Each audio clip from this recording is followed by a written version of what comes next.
देखा आपने, सर्वशक्तिशाली सूर्य को भी एक छोटे से पृष्ठ को जलाने के लिए अपनी ऊष्मा, अपनी ऊर्जा को एक स्थान पर केंद्रित करना पड़ता है।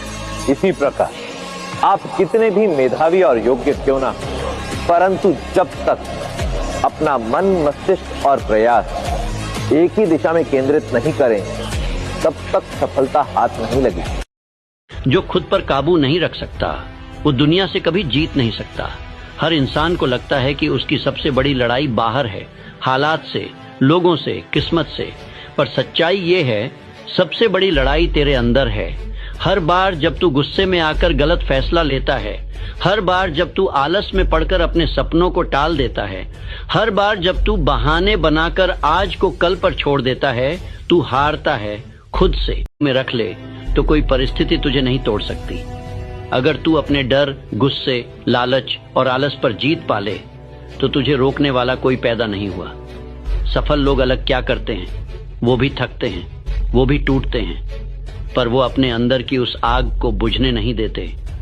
हर सुबह जब बाकी लोग सोने दो कहते हैं, तब वो खुद से कहते हैं अब उठने का वक्त है।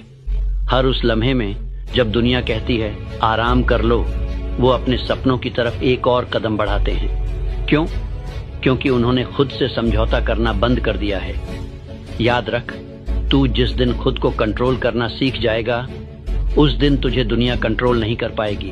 तेरे सपनों और तेरी मंजिल के बीच सिर्फ एक दीवार है, तेरा खुद पर कंट्रोल।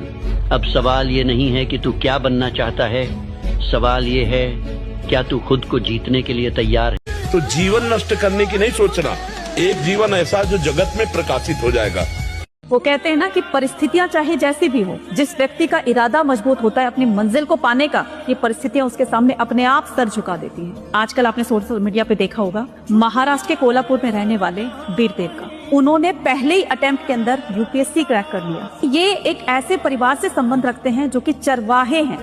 इनके पास अच्छे साधन नहीं है पढ़ने के, अच्छी कोचिंग नहीं ले सकते थे, लेकिन फिर भी इन्होंने जैसे तैसे करके अपनी पढ़ाई पूरी की और पहले ही अटेम्प्ट के अंदर इन्होंने यूपीएससी क्लियर कर लिया। दरअसल ये इनकी कहानी शुरू होती है कि जब इनका फोन खो गया था और फोन की रिपोर्ट लिखवाने के लिए पुलिस स्टेशन जाते हैं, लेकिन इनको देखकर इन्होंने इसको हल्के में लिया और उसी दिन ये कसम खाते हैं कि मैं आईपीएस ऑफिसर बनकर देश की रक्षा करूंगा और ऐसे मेरे जैसे बहुत सारे लोग ऐसे होंगे जो इन परिस्थितियों से गुजरते हैं, उन सब की मैं सहायता करूंगा। परिणाम आपके सामने है। तो कहते हैं ना कि अगर जिद है जीतने की तो हार भी हरा नहीं सकती है ना।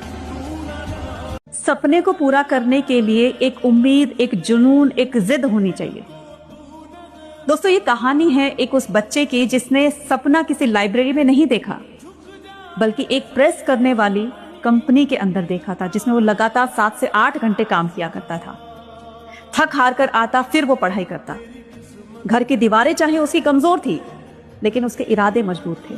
कभी लगता था कि सब कुछ छोड़ दूं, लेकिन उसकी माँ की उम्मीद थी कि आज नहीं तो कल बेटा तू कर लेगा, और इसी उम्मीद के साथ वो पढ़ता रहा और उसने नीट 2025 का एग्जाम दिया। जैसे नीट 2025 के एग्जाम का रिजल्ट आता है, लिखा हुआ था कि you are selected for MBBS. ये देखते ही उसकी माँ की आंखों में आंसू आ गए और कहा कि अब तो किसी डॉक्टर का बेटा नहीं, अब मेरा बेटा डॉक्टर है। सोचो जरा कितनी फक्र की बात होगी। इसीलिए उम्मीद कभी मत छोड़िएगा, हमेशा उम्मीद का दामन अपने साथ रखिएगा। बड़े से बड़ा आप काम कर जाओ, है ना।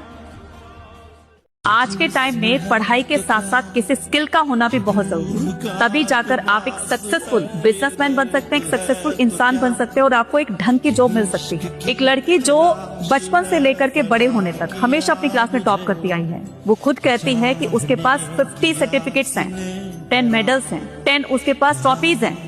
इन सब के बावजूद भी किसी कंपनी ने उनको इंटर्नशिप तक नहीं दी। आखिर क्यों? पूछा गया कंपनी से कि इतनी सारी चीजें होने के बाद भी उनको क्यों हायर नहीं किया गया।